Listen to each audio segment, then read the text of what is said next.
Hey, what's going on, guys? On this episode of Drugs and Stuff, to start, Dave and I have steroids in the news. We talk about what looks to be a fishy news article promoting legal steroids. It sounds pretty hokey. We're going to get into that. Then the WWE talks all about one of their guys who was using drugs, but they omit all the information about his steroid use. After that, we talk about Selank, which is a nootropic peptide, and we cover a bunch of listener questions. We're going to do all that right now here on Drugs and Stuff.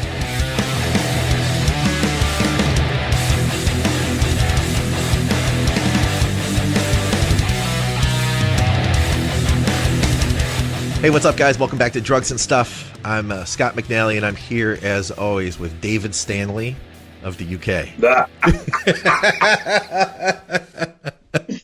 You know, each week, I don't think I could hate you anymore. And then there's just a little bit more you managed to squeeze out of me. What? Did you like the picture, the thumbnail I made for the last week's episode? We talked about the racehorse on SARMs. And I made I got the race, I got the horse mask, and I put it on your picture. I thought that looked nice. It's better than a horse's ass, I suppose. So it's an improvement to what I normally get compared to. So I'll take that as a win. Excellent. We have some follow-up stuff from last week regarding cannabis and cannabis withdrawal and stuff. Dave's got some information for us there. It should be interesting. We have a bunch of listener questions, but before we get to that, we've got steroids in the news.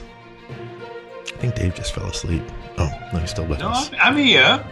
I'm waiting for you with your big intros. Okay, here we go. What's that? What's that, Dave? What was that noise you just made? It's the dog barking. So listen, I found this today. This is kind of a little bit tricky to describe here. So I took a couple of screen captures I can share with everybody. This website, let's see if I can pull this up here. Oh, I got to take these off the cloud, I guess, before I can pull them up. I'm looking at this website. It's by, the site's called The Tech Times, okay? You can go to techtimes.com if you want to check it out yourself. They have, now my first thought was, is this a fake news story that's linked to buy products? Because like as you called it, we discussed this before the show. There's those infomercial type sites that'll be like, you know, all the benefits of HCG and everything HCG can do for you. And then there'll be a link at the bottom that's like, if you're interested in buying HCG, click this link. And then it'll be some sort of weird oral dropper product, you know, in a bottle for $30 or $60. Something weird and fraudulent. Now, this website doesn't seem to be the best website I've ever seen. The Tech Times, I mean, they have all sorts of stories. How would you qualify this website or this news site, Dave? Scott McNally trying to advertise his wares subliminally on his podcast. That's how I call this website. Well, here's the deal, okay? I'd call it gutter press. Gutter press. Yes, exactly.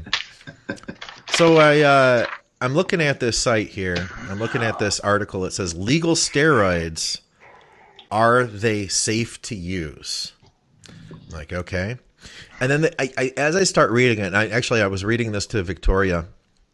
There were things about this that just stood out to us both instantly. Like they created terminology. This first line even says, commonly referred to as legal steroids, multi-ingredient pre-workout supplements, also known as MIPS, are an issue for many, but they're also largely misunderstood. First of all, Dave, have you ever heard the term MIPS?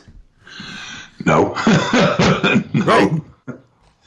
And I've also never heard, I mean, this is, you know, this is like saying that USN tub of anabolic protein powder is steroid powder sort of mentality. I mean, a multi-ingredient pre-workout supplement has no relationship to whether it is a illegal or loophole, i.e. pro-hormone SARM type product. Yeah.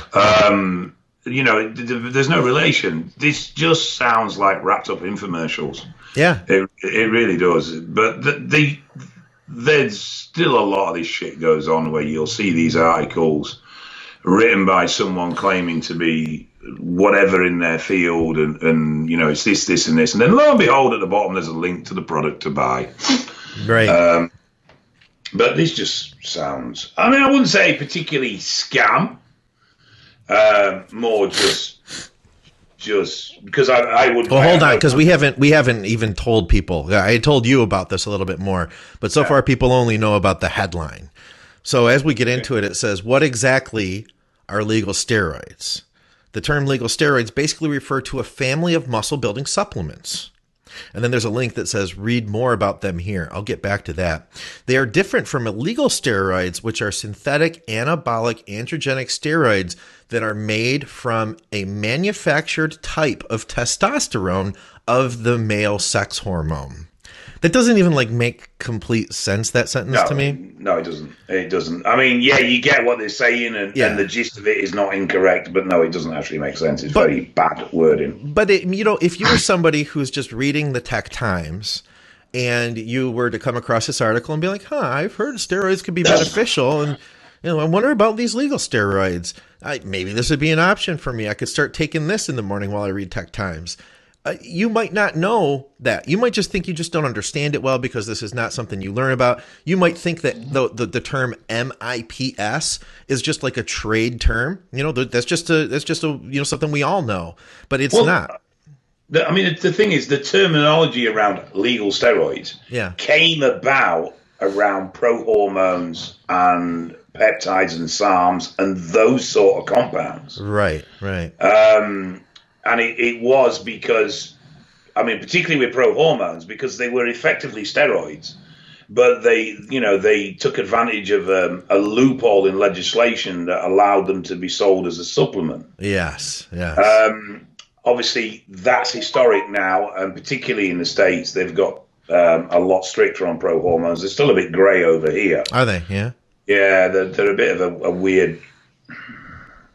It's not a criminal or a legal offence. It's more a trading standards offence.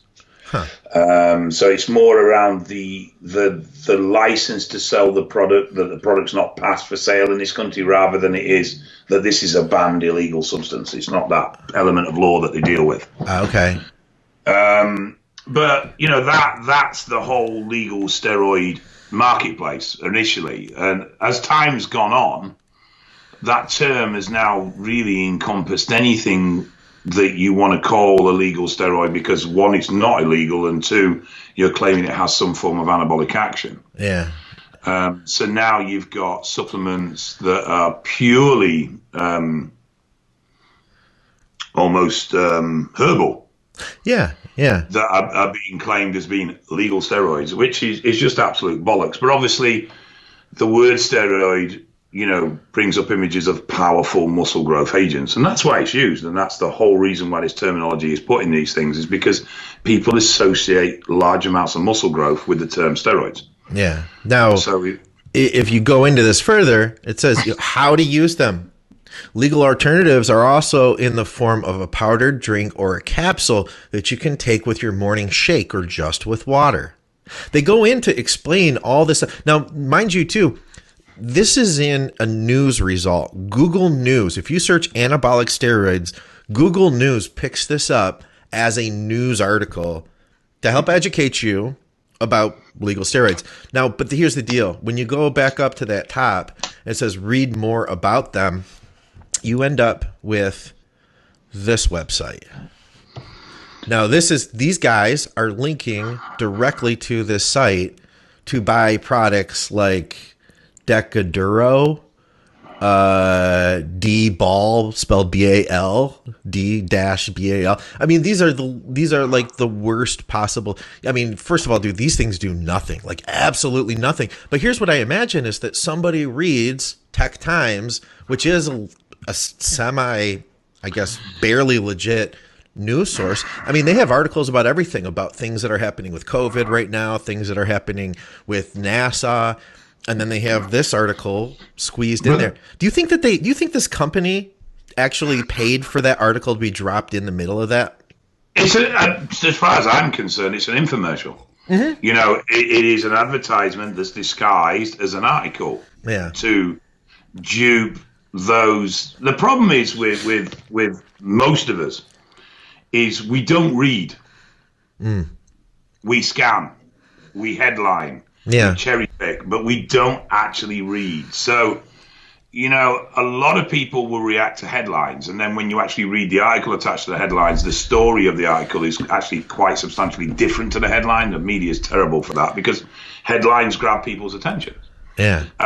And we tend not to sit and read and digest the information, but we will just read either headers or paragraphs or bits. And that's what these are designed for. They're designed to put information across, which is sales information, in a way that makes it appear that it's a factual report and an independent factual report, but hidden in there will be the product name or a product link so that you can go and buy it. And all the terminology on the products is used to link the association with steroids because of the thought process and the growth impact that we associate with steroid use. Yeah. So hence the names. You know, the names aren't because they are like those steroids. The names are because they give us an indication that this might be a powerful drug. Yeah. It's weird, man. And I feel bad for anybody who does just stumble on this. And actually I do and I don't, because if they just stumble on this and they just go by this alone, they're kind of they get what they deserve. You know what I mean? They should be listening to Dave Crossland longer. I don't know about that, but I think if that was taken to task by an advertising regulatory body, they would probably pull it up as being wrong. Okay. You know, as breaking some ad rule. Yeah. You've got to be very careful with this stuff, and it's in a lot of things. I mean, you see it in other stuff as well, where people will get round loopholes in legislation because of how they advertise whatever it is they're selling. Yeah.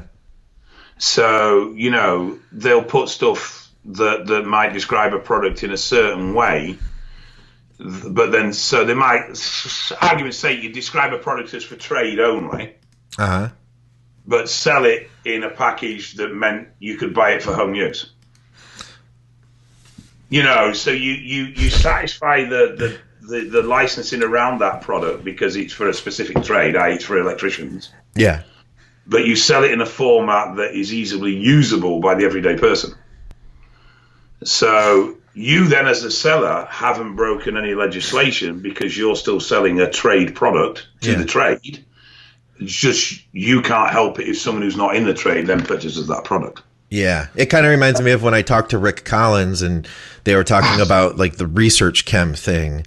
The only thing you'd have to do is like with research chem companies where they end up getting in trouble is that they kind of prove that the person who was selling it knew what they were doing and the person who was buying it knew what they were doing. But absolutely, I know exactly what you mean. That a brilliant example is research peptides, because peptides are sold as research only because they are legal to sell as research only products. But if you at any point on your website that's selling peptides suggest that it may be used to create this effect in a human being, then you are creating a situation where you're no longer selling this as a research chemical and you're now selling it as a supplementation. Yeah. And straight away it becomes illegal. Yeah. So and I know a couple of research sites that are very, very careful about how they word stuff.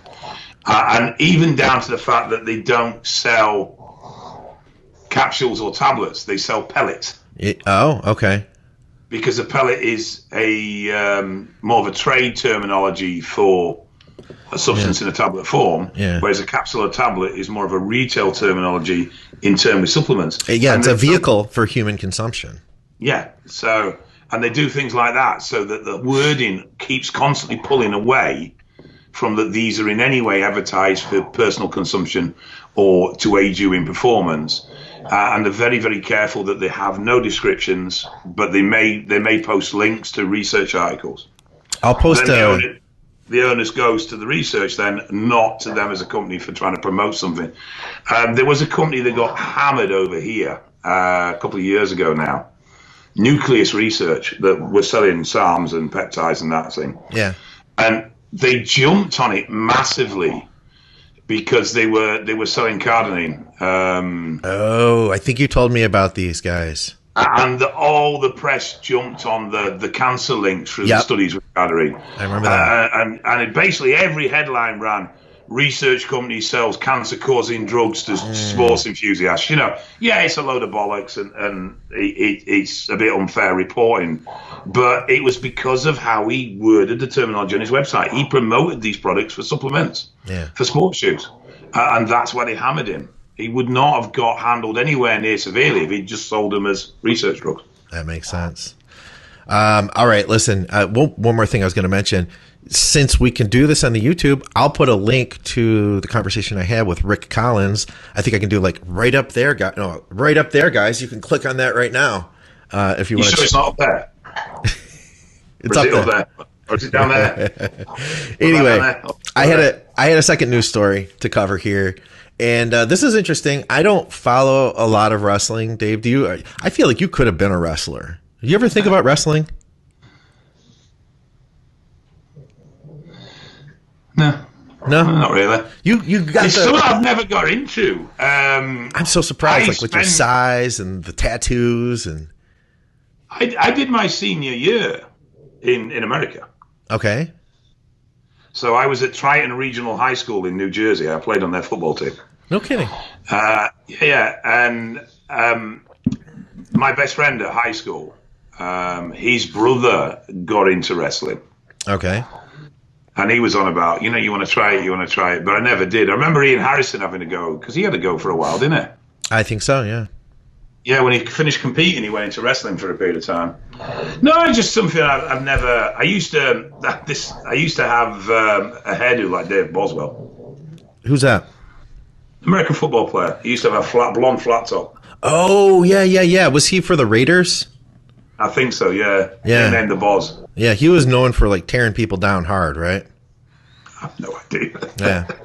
Anyway, we've got this WWE story. There's a guy, I'm sure anybody who's a wrestling fan knows Jeff Hardy. They were doing this Friday Night SmackDown video. And in this video, he is talking about being in recovery and having had issues with drugs in the past.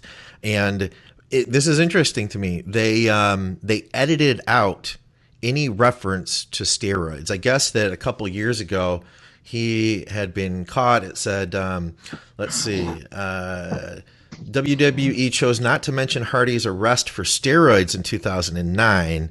When they were talking about the arrests, they show the clips that the news stories had aired, and it shows him getting put in handcuffs and stuff. And I guess that the headline on that read, former WWE champ busted for steroid pills. Now, they showed that video footage from TMZ, WWE did, but when they did, they edited the headline to just say, former WWE champ busted for pills. I find it strange as well that they will happily allow, in this case, if he'd have said, oh, well, I used to do heroin or cocaine. Yeah. They'd have left that in. Right. Yeah. Because he said steroids, they took it out. But the only thing I can think of is because they're trying drug use of stuff like cocaine or heroin or even, prescription pain meds and things like that, which is very common in wrestling. Prescription, excuse me, put my teeth back in. Prescription pain med abuse is very common in things like wrestling and stuff like that because obviously guys get injured. Yeah. And they're wrestling nonstop. They might be doing it every night and traveling. It's a rough gig. Yeah, it is. So, but they're quite happy to discuss those drugs because they're not really directly associated in a negative way with that sport. Oh, yeah. You don't think, wrestling, well, you must be using coke. Right. You know what I mean? You think of cocaine as a recreational drug that's used across the whole plethora of lifestyle. But obviously steroids are very heavily associated with bodybuilding and strongman and wrestling and those sort of things. Right. So it seems like they're very nervous about reinforcing any association of steroid use within the sport because it looks bad on the sport. While using other drugs, isn't good, but it doesn't look bad. It doesn't reflect directly on the sport. It reflects more on the person. Right. And it seems that they try and protect the sport by removing these references. Yeah, it said so. There was an article by TMZ. The article stated the Moore County Sheriff's Office executed a search warrant on Hardy's home. They found 262 Vicodin pills, 180 Soma pills, 550 milliliters of anabolic steroids, and a residual amount of cocaine powder. Cops say that estimated street value of the drugs was $2,500. However, the edited version that the SmackDown showed said the Moore County Sheriffs executed a search warrant of Hardy's home where they found 262 Vicodin pills, 180 Somas, a residual amount of cocaine powder, and an estimated value of $2,500. So they just took that section out, the 555 milliliter. So 555, what is 55, that, Dave? 55 balls. So that's a lot of gear. I mean, that's not just for personal use, would you say? No, that's a decent chunk of gear. I mean, it's not huge amounts, but it's enough. You know, if you were looking at that from a legal point of view, your first thing you'd say is this is supply. Hey, would there be any case now, in case anybody isn't familiar with our previous episodes that say they're just tuning into this for the first time, Dave is an expert witness over in the UK regarding steroid cases. Would there be any case, or have you seen any situation where somebody had that kind of volume on them and they were able to get through with claiming it was for personal? Really? Yes. Really? Yes. Wow. I know a pro that got away with more than that.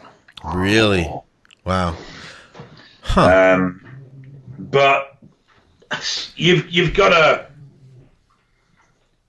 look at the individual and the circumstances and how they pitch themselves, and it's not always the quantity; it's more the variant of drugs in the quantity. But 55 vials. Yeah, if that was 20 vials of Deca and 25 vials of Test, and I'm a professional bodybuilder, who just likes Deca and Test a lot. It's very easy for me to argue that I use a vial of each a week. Okay. That's only 25 weeks. Yeah. That's a difficult argument from a prosecution point of view to pick apart, because what does a pro use? True. Show me a pro on record that's genuinely honest about. If I go on the internet and search pro cycles, I come up with stuff like Big Ramy on 15 gram a week. You know what I mean? Yeah. So it's easy to find what they call it. It's called open resource when you search on the internet, but it's easy to find open research supporting evidence that pros use high doses.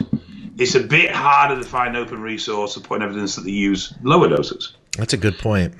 And the general consensus of most users is that the pros must be using more, or that's the only reason they're that big. So, depending, I mean, if you were, a buck 80, covered in spots and 21-year-old, you'd probably have a harder deal. Or if you had 5 bottles of Test D, 5 bottles of Test C, 5 bottles of Test Prop, then you're going to have a harder argument, because it's like, structure that into a cycle. Yeah. Explain that away in a cycle, and why have you only got 5 of each one? That starts to look like stock. Yeah, absolutely. So it depends on how it's made up, is the honest answer. And depending on the person, you can put together some quite strong. It's not so much that the arguments are correct, it's more that the argument is difficult to disprove. Okay, yeah. So, the game is with this, that it's not what's true and what's not true, it's what you can prove and what you can't prove. Yeah. Okay, we had some other, there were some other news articles here. Various people have gotten busted. I've seen a few stories of police officers getting busted. We'll hold off on any of those, because we have a good number of questions. Dave, I know you had your stuff about Selank and cannabis withdrawal. Let's take a quick break. We'll get back and we will cover all that stuff and our listener questions. Hey guys, why are you using sports nutrition that was designed for someone else? At TrueNutrition.com, they offer the world's largest selection of quality protein powders, and they let you design your own custom blend from a variety of powders, flavors, boosts, and packaging options, like the Team Skip blend, for instance. That's over 20 billion possible combinations to create a protein powder tailored to your diet, your goals, your tastes, and your budget. TrueNutrition.com also offers the ability to create delicious custom oatmeal blends. And they're third-party tested, proving that all their supplements are ensured to have the highest level of quality and value. Don't be a sucker and pay for fancy packaging and gimmicks. Discover the source that bodybuilders trust and stop using mass-produced nutrition that wasn't designed for you. TrueNutrition.com. And use our code ADVICES at checkout to let them know that you support the shows. All right, guys, we are back. Drugs and Stuff with Dave Crossland, a.k.a. David Stanley. Oh, God, I wish I'd never told you that. I really do. I'm Scott McNally, and our programming, as you just saw with our ad, is brought to you by True Nutrition. Also, go over to crosslands.org.uk. You can reach out to Dave there about his services, help to put on some muscle during this quarantine. You're sitting around doing nothing, get a hold of Dave. He'll help you.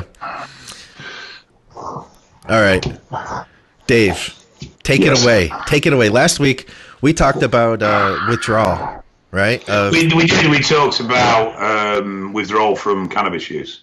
Some people roll their eyes at that, by the way. Well, I can understand that. There's a big range of opinions on how impacting cannabis use is long-term, short-term. I've seen people with severe problems with cannabis use. Yeah. You said yourself you'd had some experience of negative problems with cannabis use. I did. Some people are too stoned to realize there's a problem, and some people don't have a problem. So it's like, you could say the same argument about steroids. You could say the same argument about painkillers, all sorts of different things. Caffeine, energy drinks.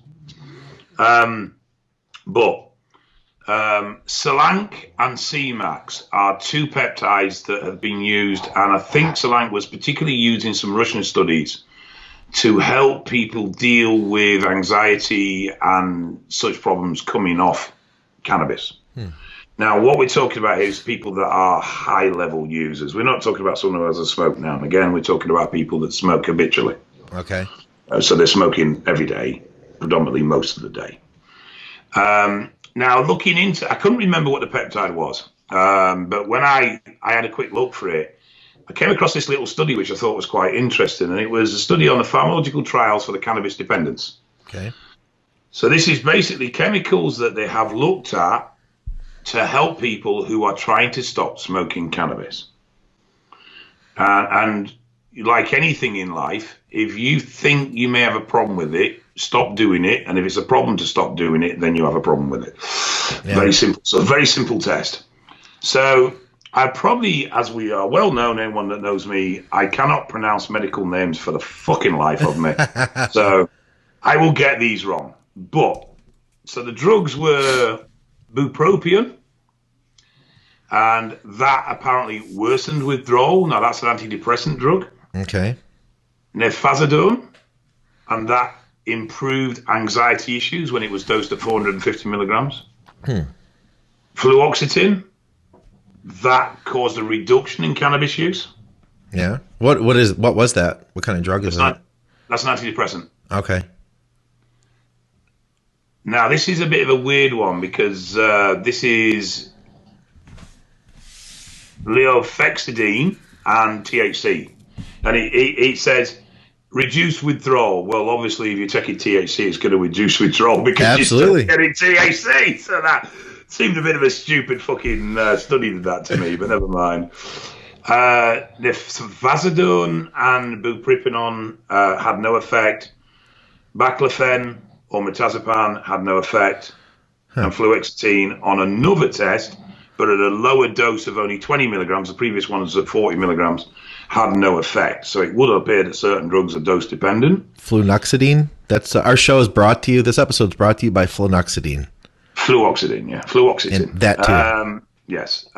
They did a couple of studies using oral THC, which obviously reduced withdrawal symptoms like it would. Yeah. They did a study with a drug called, now these are cannabis agonists. So they did a study with a drug called dronabinol. Hope I said that right. And that was inconclusive. Then they looked at cannabis antagonists. and this is a chemical name. So this is CR141716, and it actually attenuated the effects of cannabis, and Rimobant, and that attenuated the effects of cannabis. Then they looked at opiate antagonist, and these were all done with naltrexone at various doses, and they seem to enhance the effects of cannabis. Really? Okay. Yeah. Huh. And then they looked at dopamine agents, and entacapone at 200 milligram reduce cravings. So that looks promising if you are struggling to reduce your weed usage and you want to reduce your weed usage.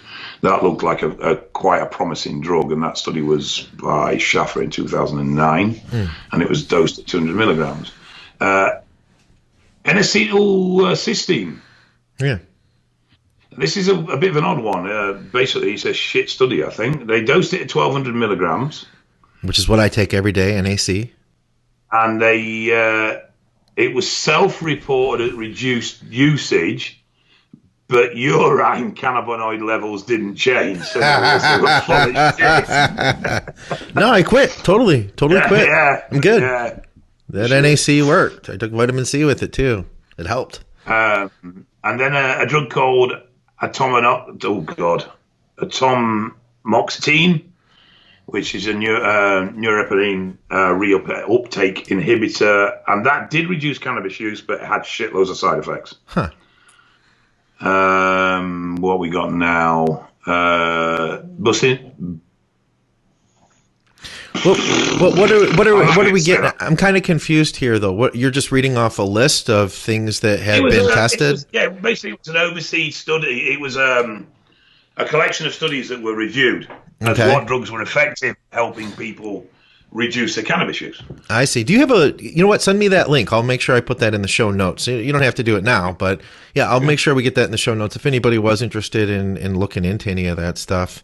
Now, you also mentioned Selank. What is that exactly? It's a neuropeptide. Okay. And this is over the counter. I see it's available really all over the place if you do a Google search for it. Yeah, and CMAX is the other one. SEMAX. Okay. I think it's X. It might be K. Nootropic peptide. Developed by the Institute of Molecular Genetics of the Russian Academy of Sciences. Huh. I like the sound of that. That place sounds cool. I'd like to check that out, Dave. Yeah, it was. I believe it was originally developed looking into Alzheimer's research. Oh, really? Okay. I believe so. And they found it to be particularly useful at helping people reduce their cannabis use. No kidding. I see. It looks like there's a lot of. Let's see. I see a whole list of benefits here. I also see it's available at like Nootropics Depot, places like that, and I see places. I see it on eBay being sold not for human consumption. It's just standard research drug. So it's sold in its usual format. This is for research only. Okay. But it's a nootropic. It reduces anxiety, helps with function, helps with memory, and focus, and reduces sort of anxiousness, anxiety, paranoia, those sort of things. Study of randomized control trial of 62 patients found that out of those who took Selank had fewer symptoms of anxiety. One promising caveat observed in the same study is the greater decrease in the participants with pre-existing anxiety disorders. Huh. Mm-hmm. It's supposed to be quite effective. Okay. I do believe it's quite a long-term commitment, though. I think it's one of these drugs that you need to take for quite a substantial period of time. I see. Huh. Okay, that's interesting, man. So this is something people could check out if they're really. I mean, I wonder what the drawbacks are. Have you heard anything about drawbacks with this stuff? The only negative I've heard is that sometimes it just doesn't work. Oh, okay. The story is that it's supposed to repair damage long term, so it's not even something that you need to upkeep with, continuously. Okay. Once you've done your period of treatment of 3 to 6 months, then my understanding is you can then stop using it. But I suppose with most things, if something helps you feel better and gives you a feel-good factor about usage, you're probably going to carry on using it anyway. True. A study in mice showed Selank's capability of improving learning ability within 3 days. The subjects treated with the peptide were able to learn quicker on an electrical test. That's interesting. You know, I had a question, Dave, that we had gotten last week on the YouTube page, I believe. It kind of related to dosing of cycles for the pros versus amateurs. In fact, you know what? I want to stop real quick too before I forget. I told James Macon I'd give him a shout out. So if he's watching right now, he's over there with you in the UK. He is on the front line. He's basically working in a hospital. He's got 2 babies, and he said he doesn't ever really watch the shows on YouTube or on iTunes or anything like that, but he watches live when he can catch us after he gets home from a long day at work taking care of his kids. So shout out to you, James, and I hope that you are having a good day, my friend. Yep, and all the best, and keep yourself safe. Okay, so here's a question for the next episode. He says, this is from Dan Smith. We always hear of the doses of gear used by pros. What about the doses of bodybuilders at different levels? For example, state level competitors, national level competitors, that's on the outer, and then those in the top 5. Lastly, doses used by amateur guys trying to win the universe and get their pro card that way. Do you see a difference in doses from European bodybuilders to American bodybuilders, not including the pro ranks? Because I guess there is a different level. Let's see if there's anything else. Let's see. Last but not least, I've heard it was. I recall a recent YouTube video of 2 guys talking about aceto using low doses on his preps. One guy mentioned he was advised 500 milligrams of EQ, and that was it. He questioned Chris and asked if he forgot to take other drugs, but basically it was just a 500 milligram EQ, probably some test in there too. Anyway, Dave, so high doses, low doses, pros versus amateurs. I've got some thoughts on this, but what do you think overall? I think genuinely established pros probably tend to use a lot lower doses than we think. I agree. I know it for a fact, actually. A lot of them do. Not all. Yeah, well, no, not all, but my experience with the ones that I know firsthand, their doses are moderate. Some even regarded as low. Okay. One reason is potentially because they have the genetics, which is why they're pros in the first place. Yeah. 2 is that once you get pro size, you're not really looking to put on huge amounts of timber. You're more looking to refine and finesse what you have and balance things out. And maintain longevity, too, at that point. And I think also when you get to that stage, you start to become hyper aware of health. Yeah. I would say probably the biggest level of high dose use will be in the amateur ranks, potentially in those striving for a pro card, definitely in those that are probably less seasoned in the sport. I think those that have been around for years sort of come to terms with and realize that more isn't always better, and sometimes less is more. And the longer you are in this, the more you become aware of health, because the more you're on, the more you start to see the impacts of the drugs. If not in yourself, definitely in people you see around you. Yeah. Regards country differences, definitely. From the experience I have, like the Eastern Bloc sort of countries like Poland and those sort of places, they do seem to have a much more fuck it, let's shove tons in approach. Okay. I've been told, I don't know firsthand, but I've been told usage is very, very high in India as well. Really? Huh. Now, bodybuilding's exploded in India. That's what I've heard. But what hasn't exploded is the sharing of information and education. So as a result, people are tending to use a lot more than they potentially need to. Yeah. I believe the Middle Eastern states used to be very similar as well, but I think they've calmed down a little bit now. But I would say you do, in general, find much higher doses in those trying to achieve pro than you do in those that have achieved pro. There will always be exceptions. There will always be those that have abused from day one. In the same time, there will always be those that hardly use a thing from day one. Sure. I mean, I know one pro is retired now, but he never went over a gram his whole career. Okay. Ever. And off season, he generally didn't use anything at all. He only used free comp. But he's one of these people that could pick up a pencil and eat cheeseburgers and grow. You know what I mean? He was just one of those types. So, you know, we've got to remember that genetics play a huge role in becoming pro, and very few people will have the work ethic, the discipline, or the drug tolerance to get to the higher rankings of pro if they don't have the genetic predisposition to do it. And they are pretty much relying on hard work and drugs.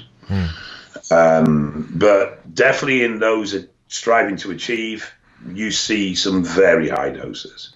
Yeah, I'd agree completely. That's what I've seen too, man. That and it's not even like the guys who are in, you know, the top placings either that are necessarily pushing it. Sometimes it's the guys, because he said, what about the difference between like the top 5 at a national show versus, you know, 16th place? I mean, I think some of those 16th placers are jamming in the gear. I've seen plenty of people that I've known that are pushing pretty hard, and they just think this is just the way you do it. You know, where the guys at the top end, I mean, man, and I'll tell you, you know, Dave, I mean, I've worked with guys that I've helped do very well in bodybuilding. You know, I think of people who've been very successful in, you know, even at the pro level. Those guys, the better they are, the less they need too. You know, I was just talking about this with Scott Stevenson on Muscle Minds, that like some of the best guys, it's like it's easy to diet them. It's easy to get them to grow, and then you add gear on top of that, and they just blow up. Versus it's the people that don't have the physical capability to grow, that they're the ones who start pushing the gear harder and harder, you know? I mean, you will always get those that just don't understand or realize the level of dedication certain athletes to the sport. So they won't digest how strict they are with diets. They won't digest, you know, how hard they train, and they will think because they can't emulate that growth, they assume that the difference between them and that individual is drugs. You know, but you also, like say, you get those with such gifted genetics that grow whatever they did. Yeah. So when you add chemicals, they just explode. But you get those that are so dedicated with their work ethic, so dedicated and intense with their training that you know, they progress because of that. And then you get people outside of that don't have the genetics, don't have the work ethic, and don't understand why, because they're eating KFC 4 times a week because it's chicken, isn't it? So it's protein. Yeah. And they train for 45 minutes like a wet handbag, that they don't understand why they're not progressing. And obviously no one likes to be self-critical, so they think it must be chemicals. They're using more chemicals, and the internet will support that argument to some degree. Sure. I mean, I've seen men's physique guys on 2 and 3 grams. Oh, me too. Absolutely, I have. And I've seen British heavyweight finalists on 1.5 grams. Yeah. You know, and it's unfortunate that the sport has got very drug cultured. So when you speak to people, the vast majority of people, the first thing they'll ask, particularly in amateur levels, is what were you taking? Yeah. They don't ask how did you train, how did you eat. They ask what were you taking. The more experienced you become in the sport, the more you start to learn that, you know, drugs is probably the third factor in the pyramid, and training and diet are the first 2. Right. But yeah, and I mean, for some people, unfortunately, it doesn't matter how many drugs you throw at them, they just won't fucking grow. Yeah, yeah. I've had a couple, and it's not that they're not the non-responders, it's just that their genetics is so shit that they will struggle to put any reason. They'll put a bit of mass on, but they'll never be, a finalist. They'll never be at that level of development. They just don't have the makeup. But and that's just reality, man. Not everybody's going to be an NBA player. Not everybody's going to be an NFL superstar. It's just the reality. Not everybody is going to be an IFBB pro. Yeah, in our sport, I think that there's this thing of like that. Well, you got to think positive. You have to, if you don't believe in me, then you're a hater. But in the reality of it, it's just the reality is that not everybody can be a pro. That doesn't mean that you can't still be your best. You can't still have fun at it. And, but it just might mean that you're not going to be on the Olympia stage. I've talked to so many young guys that'll tell me like, my goal is to be at the Olympia, yet they've never even competed once. It's like, let's just like get everything reasonable. You know what I mean? Like let's be reasonable. I'm huge on dreaming big and not limiting yourself and being the best you can be and striving for the stars. Sure. But there has to be a point when you go, right, I've been doing this 10 years. I've put a stone and a half on. Maybe it's time I began to realize that I either haven't got what it takes or I just don't want it enough, but whatever it is, neither is a failing at the end of the day. Sure.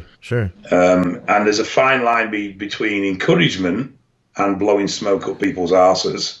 Yes. And it's a difficult balance. It is a difficult balance. And it's hard to be honest and constructive with people, but at the same time not destroying their dreams and hopes. Yep.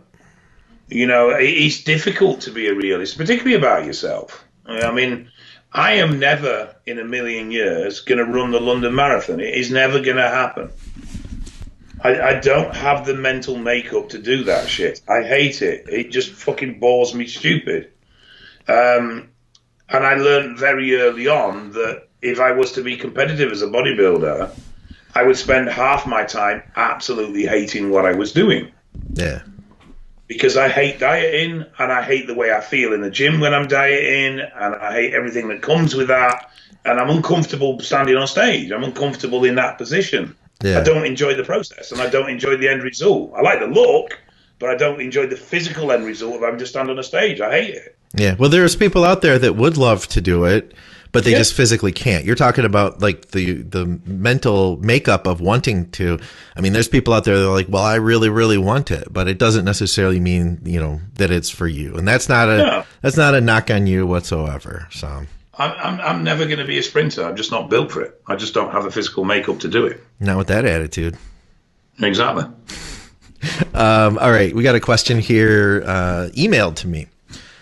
I was, actually private message. I was running 500 milligrams of test, 500 EQ, 50 Proviron a day, and 7 milligrams of Ment. Okay. 10 days after my last pin, my total test was 1,800 and free test was 608. I do not know what my ranges were during the cycle. Is that a normal retention rate? If it's higher than normal rate, should I cruise longer to refresh receptors? Is it beneficial to have a retention like that? This is just 10 days after a cycle. Right. 10 days after a cycle. What was he running, test end? He was running, he doesn't say test, but he says 500 EQ as well. So, I mean, well, his levels are going to be effectively half what they were at the point of stopping.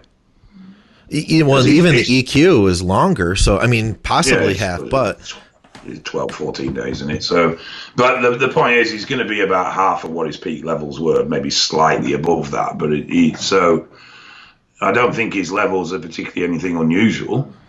No, I think he's thinking about starting his next cycle already. Like he just took a 10-day break and it's time to go again. I think that's what he's saying, because he's saying... Right, okay. Yeah. One thing is you do not refresh receptors. It doesn't happen. You can't refresh a receptor because it's dead after 4 hours. That's a good point. You have new receptors. Yes. Which is why if you have an excess of androgens, your body will actually start to increase receptor production to accommodate the extra androgens. Okay, so it's upstream of the receptors that the problem occurs, and that is generally to do with stress and toxicity created by the drugs. So when you get to that point where you're not progressing as much and you feel worn out and you don't feel like your libido's as high as it used to be and you feel like everything's just starting to slow down and crash, but your dose is the same. Yeah. It's not because your receptors are saturated or they've desensitized. Yeah. It's because your body is stressed. So when you stop the drugs, you reduce the level of stress, your recovery comes better, therefore you respond better and you start to grow again. Sure. It's got fuck all to do with receptors. Well, and then let's address I think the other one factor before we moved on to address would be the rate, the time that he's considering taking off. He's only been off 10 days. I mean, you can't even start, like if you were to start, say he wanted to do a post-cycle therapy, which it sounds like he's not planning to do, but you couldn't even start that post-cycle therapy for like another 2 weeks because that steroid is built up in your system for so long. I know this is basic stuff, but we got to share it with him. You know what I mean? No, I mean, if he's looking blast cruise, I would be reluctant to look at going back on cycle within 6 to 8 weeks. And I would only consider that if it was because of comp schedules.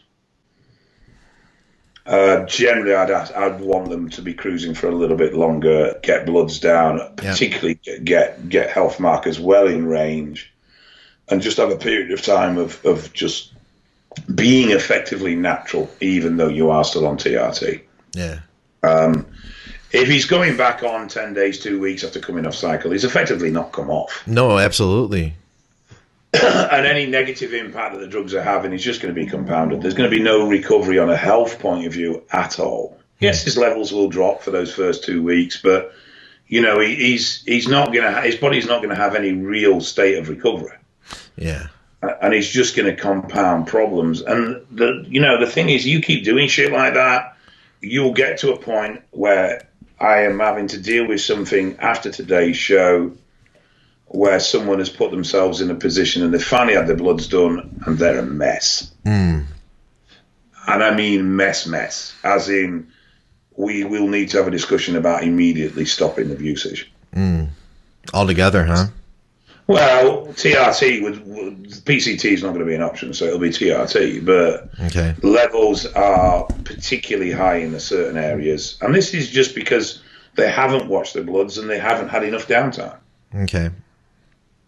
So, you can't keep abusing the shit out of yourself and expecting it not to bite you on the ass at some point. It will come. It's as simple as that.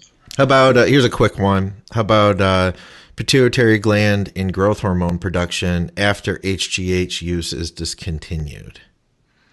Generally speaking, my understanding, and it's not something I'm particularly strong on, is that growth hormone recovery, as in natural growth hormone recovery, is generally quite robust. Yeah. I have heard stories of people that have subsequently had pituitary problems after long-term growth hormone use, but I haven't known if they've been substantiated or if it's just somebody self-diagnosing. Okay.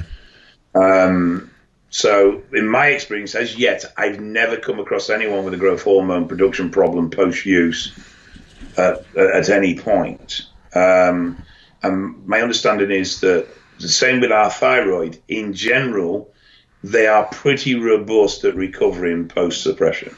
Okay. And in case people hadn't realized, yes, your pituitary production does get suppressed when you use growth hormone. Sure. We have these fail-safes built into pretty much all our hormone productions, so our levels can't get too high naturally. Yeah. All right. Rapid fire, a few of them here at you. Thoughts on Primo? Is it worth the extra money over, say, EQ or Masteron, etc.? Yeah, I'd say so. It's a nice drug. It's a very good drug to get on with. It's a very comfortable drug to get on with. My biggest concern about Primo isn't Primo, it's just whether it is Primo or not. Sure. That's always been my biggest concern around Primo. It's never about the drug itself. It's just whether I've got the real thing. Yeah. But yeah, no, it's a nice drug, and I think it's underutilized. I think it could be used more than it is, and I think for most it's cost prohibitive. That's why it's not used as much as it could be. All right. Let's see. Interested in Dave's take on metabolic damage / adaptation with T3 usage.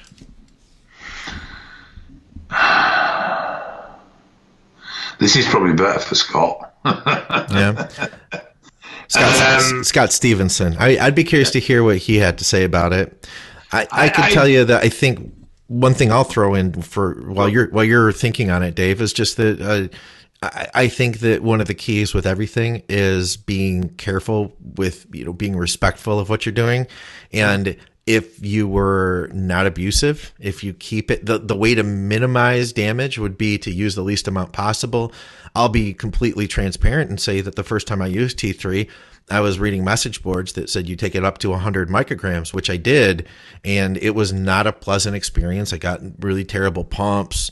Or I should say lack of pumps. I didn't have my diet nailed the way I needed to the first time I had used it, and I did progress in fat loss, but I didn't get to my end result. Versus if I ever use it with myself or any clients now, we just use it as like a replacement dose, because as you're dieting, your metabolism slows down. And if you're able to take just a tiny replacement dose and keep that thyroid production or level optimal, then, you're going to be able to continue cruising along, almost defying what your metabolism would want to do, which is it recognizes, the way I've always looked at it is like it's recognizing you're starving to death, is what it thinks. And so it slows itself down in order to preserve the few calories you get, versus by taking a replacement dose of T3, it just makes your body continue to cruise along as it would in a normal state. And that's what I found to be, super beneficial using it that way. And in those situations, personally, I haven't seen people have problems. I've seen people have problems, but it's been generally more so due to very heavy stimulant use. So T5s and stuff like that alongside T3. Okay. Generally, I found most people with T3 use, though there may be a period of a few weeks afterwards where they're a bit ropey, in general, it recovers quite well. But where I have seen big problems has been in stimulant-based fat burner use that I've seen have long-term lasting effects on metabolic recovery. The whole metabolic damage thing's a very hotly contested subject, with many people saying it doesn't even exist. I think there definitely are things that affect our metabolic rates and can affect them for quite a period of time, and particularly for over-dieting or dieting too hard or trying to do too much at once. Everyone says, oh, well, it's just calories in, calories out, but I've never believed it's that simple. There are factors that crawl into that can cause problems. Sure. Particularly when we're trying to lose fat and maintain muscle mass. Yeah, it's very easy to get your body to dump muscle mass, but it's a different ballgame when you're trying to hold on to that muscle mass and just burn the fat. Then things become a little bit more delicate. Yeah, it's not something I've seen a great deal of, is long-term damage through T3 use. I've probably seen more thyroid interruption through steroid use, particularly DECA, than I have through T3 use. Really? I've seen quite a few people have thyroid disruption through DECA. Yeah, I've seen people have thyroid issues just from dieting really hard, and pushing. So I think it's possible. I almost feel like I don't know. I can't say that you would be healthier to use a low dose of thyroid while dieting, but I do feel like you don't have to hurt. So you don't have to grind quite as you can. I don't know, man. I feel like sometimes with certain people, and I'm thinking of a guy I'm working with right now, that every time he's gotten in shape, we've dieted like 5 contest seasons now, and every time, man, he always has to grind so hard, He doesn't use any kind of thyroid T3, anything like that. But I almost wonder with someone like that, if you were to put just a small amount in there, what would it do? But at the same time, I'm not a doctor or anything. I'm not making medical claims.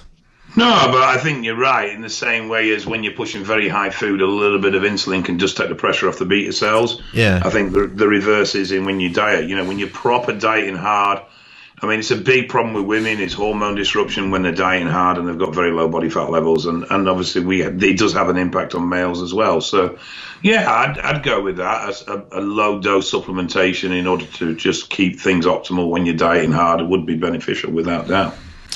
All right. I'm almost 65, and I have never taken steroids or TRT. What are your thoughts on Androgel? And I said, hey, have you gotten your test levels checked? If so, do you know your numbers? And he said, yes. I'm at about 300. They didn't test free test. He says that's substantially low.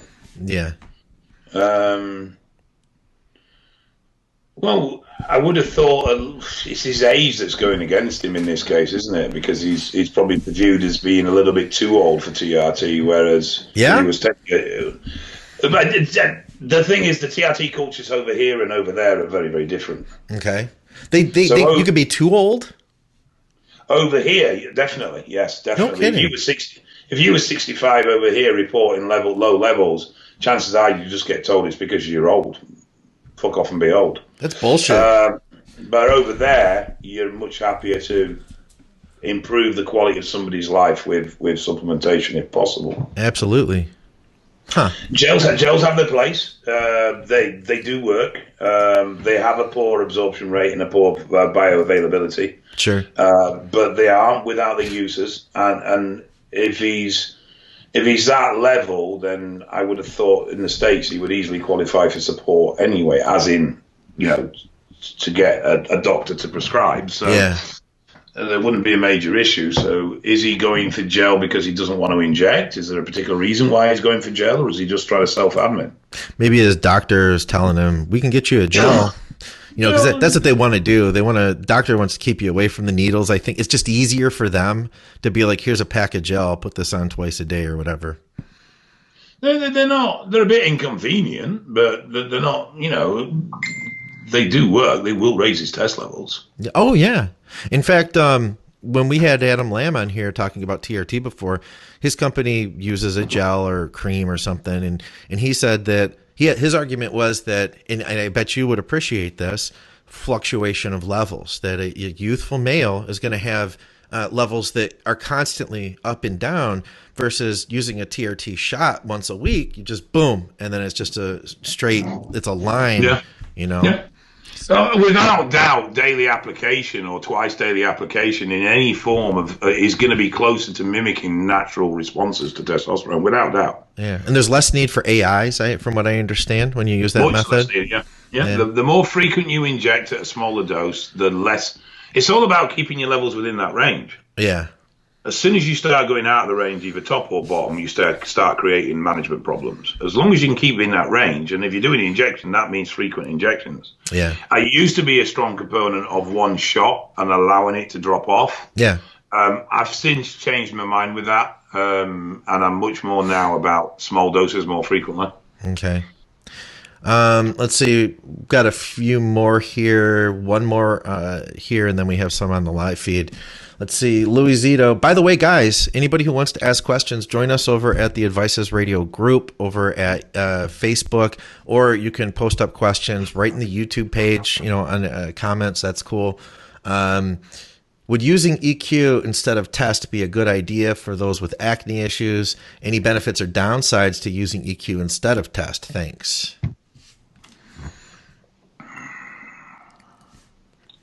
I don't feel like it's gonna, I've seen people have issues with their libido when the EQ has been higher than test. I would imagine in some cases, at least, some people may experience libido issues that way.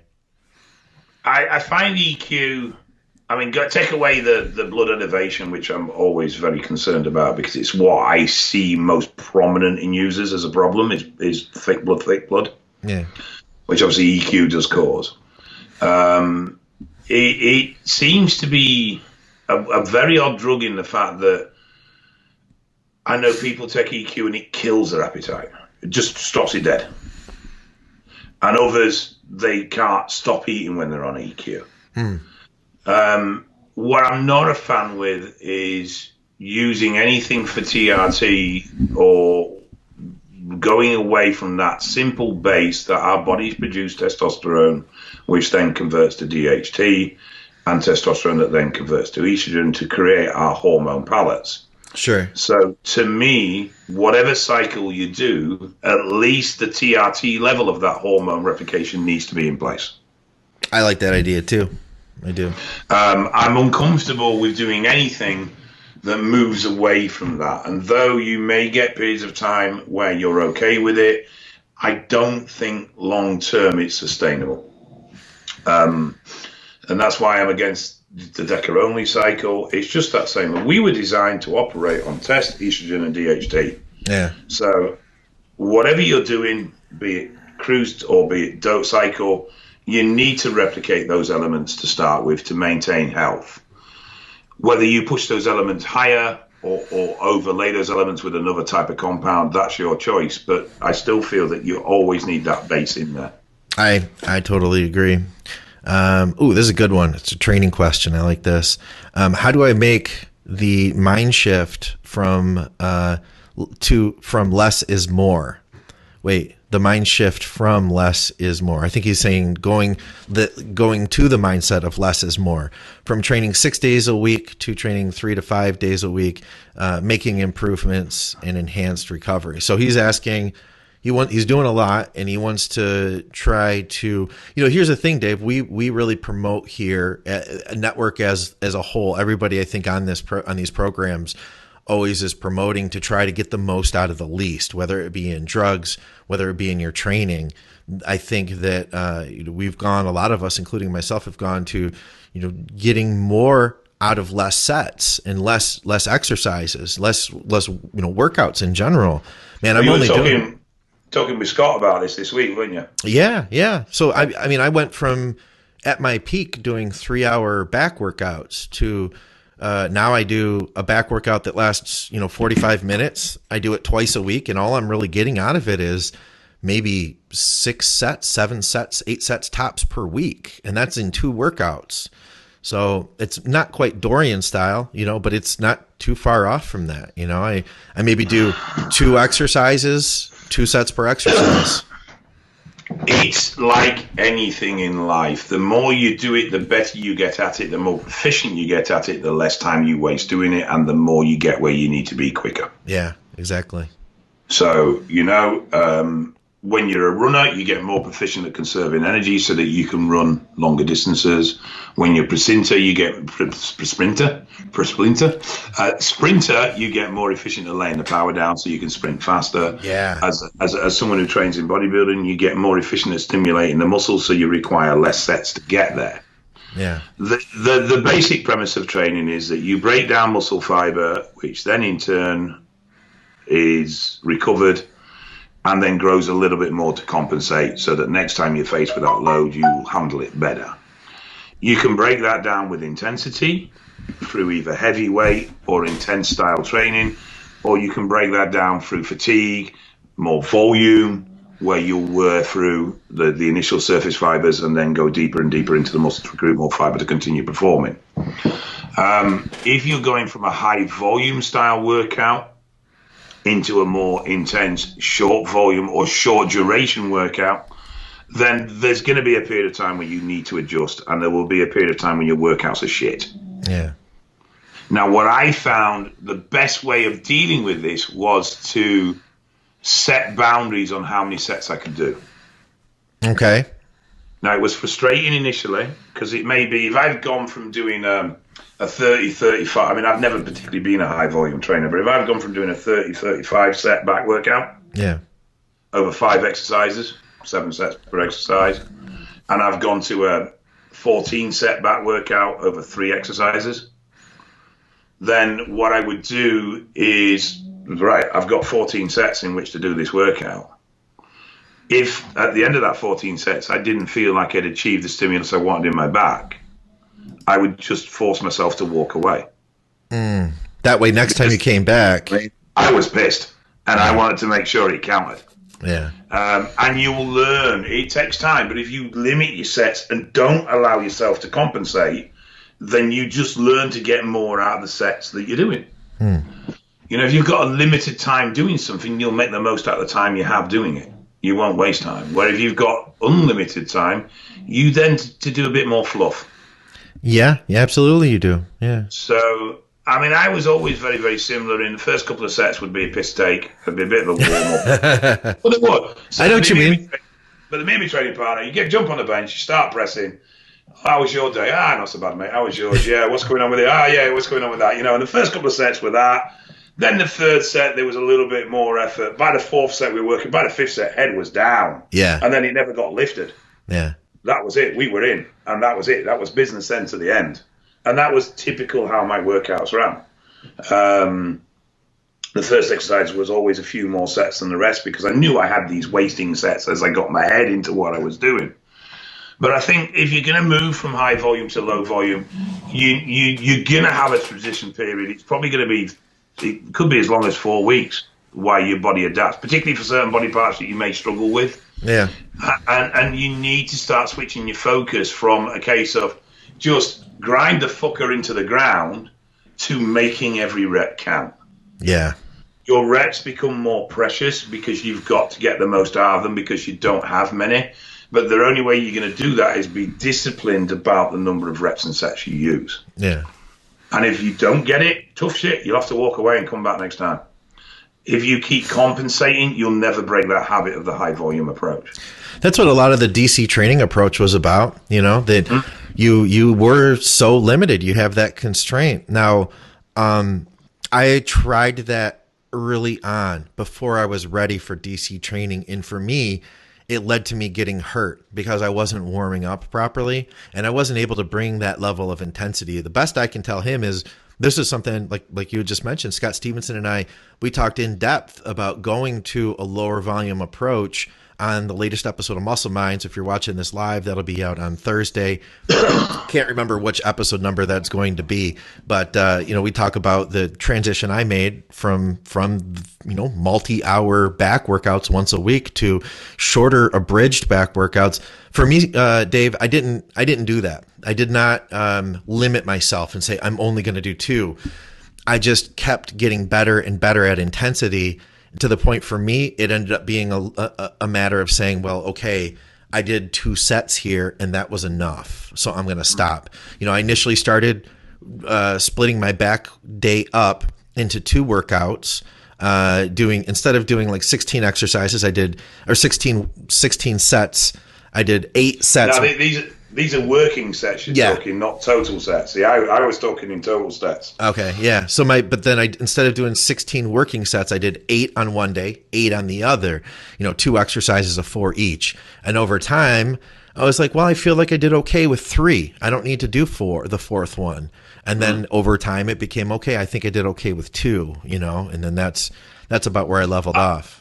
I think that's a natural progression as you become more efficient. Whereas I think in this situation, he's being forced into having to lower. It sounds like he's having to make a conscious decision to lower his volume for one reason or another. I think he's listening. This is my thought. I think he's listening to everything that we've been promoting here on the shows, honestly. And I think that he sees the flaw. And I think that the thing I've been telling people that I work with, my clients, is that if you stay aware of this, and that you continually try to improve. You continually try to get better at it and try to get the most out of everything you do, that you will eventually just naturally progress to that. It took me a long period of time, and that's what worked for me. I think, Dave, that what worked for you has worked for a lot of people. Just limit that number of sets, and then you have to continue getting better and better at it. After a month, man, you're going to be like, shit, I got to lift hard. I got to get everything I can out of this because I only have the one chance. I spent a very long time playing with techniques and grips and styles, all with the one desire: generate more pain, generate more intensity in the muscle. Yeah. And even now, though my training is infrequent, it's nothing near the level I used to do, I still have that ability to generate connection and feel in any muscle group I train very, very easily, because it's been ingrained in me year after year after year.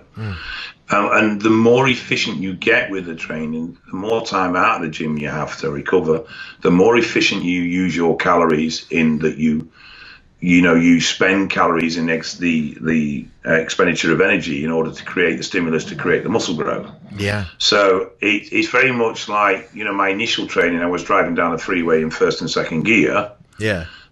By the end of my training, I had a 9-speed box in there, and I was in 9-speed with overdrive. That's how efficient I was at stimulating my muscle to respond. Sure. And it's the same sort of sense. So that way, you don't waste calories in unproductive energy expenditure. Everything you do in the gym then becomes productive. I wouldn't say I dislike DC. I've seen it work. I know it works. It's very injury promoting. It could be, sure. It was for me, because I got it I found it too early, And I don't like the logbook approach, because the problem I find is your approach going into a gym should be, I need to damage this muscle to such an extent that it's going to respond with growth. The problem with DC in the logbook is that you go into the gym going, I'm going to beat the number of reps I did with this weight last week. That is not what our goal is. Our goal is to stimulate muscular response. And when you focus on reps and you focus on beating a logbook, it's only natural that you start to cut corners. Now, there may not be conscious corner cuts, but that rep might just bounce that little bit more, might just be that little bit faster. That sort of thing starts to occur because you're so focused on trying to beat the numbers you did the week before. Yeah. Yeah, it's hard. It's hard It's a very hard training style to be disciplined in. You have to be very disciplined and have a great deal of self-control if you're going in the gym with the attitude to beat what you did the week before. Yeah. And I did train that way for a while, or for a number of years. Not really DC style, but I did always try and beat what I'd done the week before. It was always about progression. Yeah. Whereas towards the back end of my intense training, luckily for me, I had an amazing training partner. He's a prick, but he's an amazing training partner. Don. And we got to the end where I just didn't count reps anymore. Yeah. It was all about how the set went. And he was more the deciding factor when it was done. Oh, no kidding. He could read you that well. Yeah, because he knew at what point he was pushing me to the point of where I'm getting into danger of an injury, or where I was still doing the work and it was being productive. Yeah. And that's a fine line. It is a fine line. Yeah, and we've all been there where we've just lost complete feel in the muscle and we just feel like we're just throwing the weight around. And that's the time to pack it up and go home. Sure. You've gone past and beyond at that point. All right. We had some more here. I'll try to see if there's anything worth throwing in before we go. I'll go to this one. We covered the Primo question. I'm not sure where to go with this one. Overestimated drugs in bodybuilding. Anything you can think of that's over maybe over?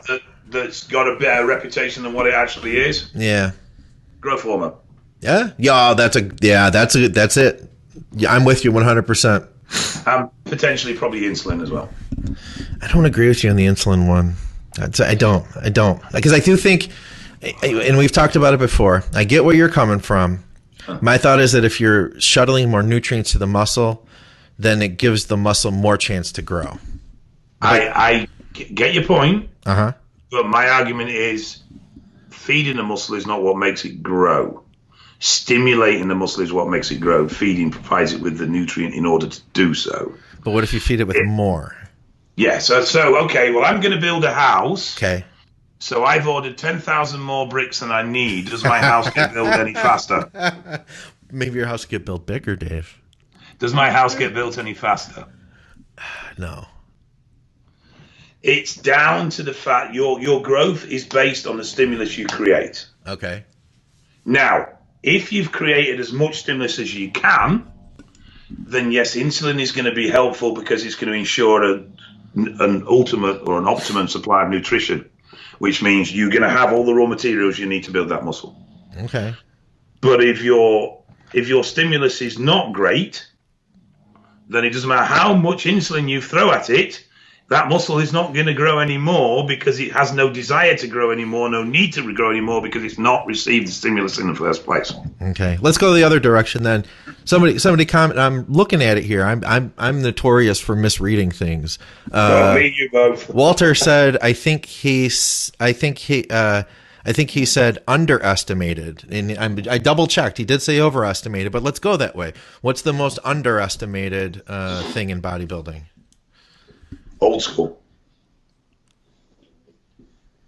Was that a drug? How do you take No, it? just the old school approach. Everything has to be fancy. Everything has to be terminologied. Everything has to be, micronutrient timing, all the rest of it. There were monsters around 25 years ago when all they did was eat eggs, steak, lift heavy weights, and train hard. Okay. So I think the biggest underestimation of what we do these days is that people don't appreciate the basics enough. Yeah, I think that's solid, man. That's really good. Yeah. If you plug into all the bells and whistles, but you don't have your foundation. Somebody who has managed to balance the two, probably from a point of view of development, is JP. Yeah? He's very technical, but not at the sacrifice of old school rules. You're right. Now, you can argue till you're blue in the face as to whether his physique is balanced or whether his physique is a comp-winning physique or whatever you want to do. Yeah. But you can't deny the power and size the man has built. He does like logbooks, Dave. There's that. I know, but I believe he's moved away from that quite a bit. But then has he? JP's one of those exceptions of that man is incredibly disciplined. Yeah. You cannot knock his discipline and his dedication to what he's done. You may disagree with the end result. You may disagree with, what he's doing.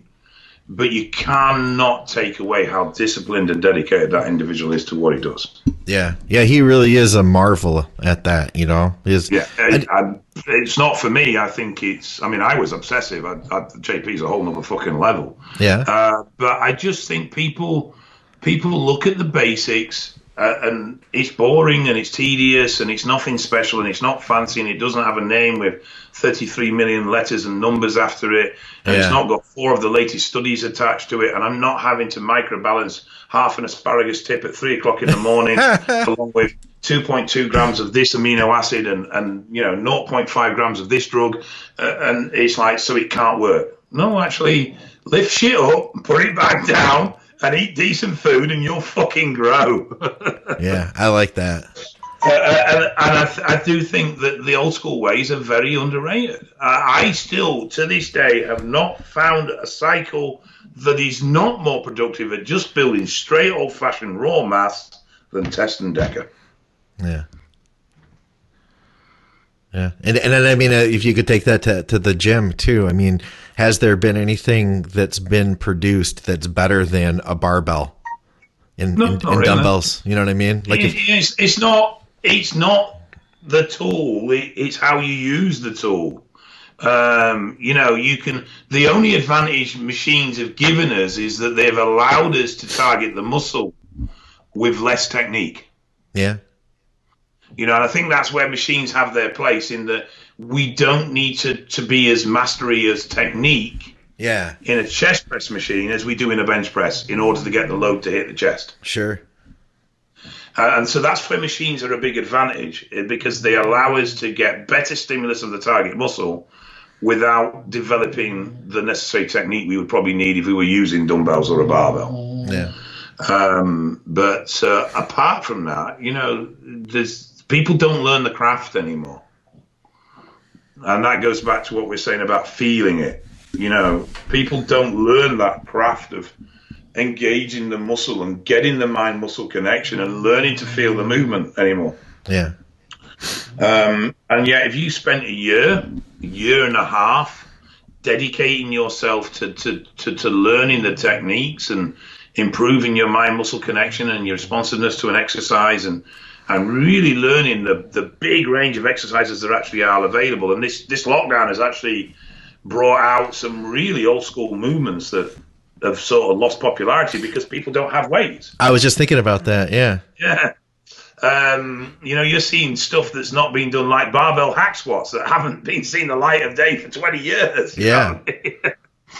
And it's just like, we need, I feel we need or people would benefit from spending a bit more time learning the craft. Yeah. And the craft is just how to train.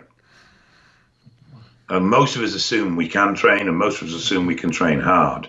And time invested, either just spending time around people that are more experienced, or just time invested in yourself, in playing around with exercises and movements and listening to how you feel about it, and then developing your movement on top of that.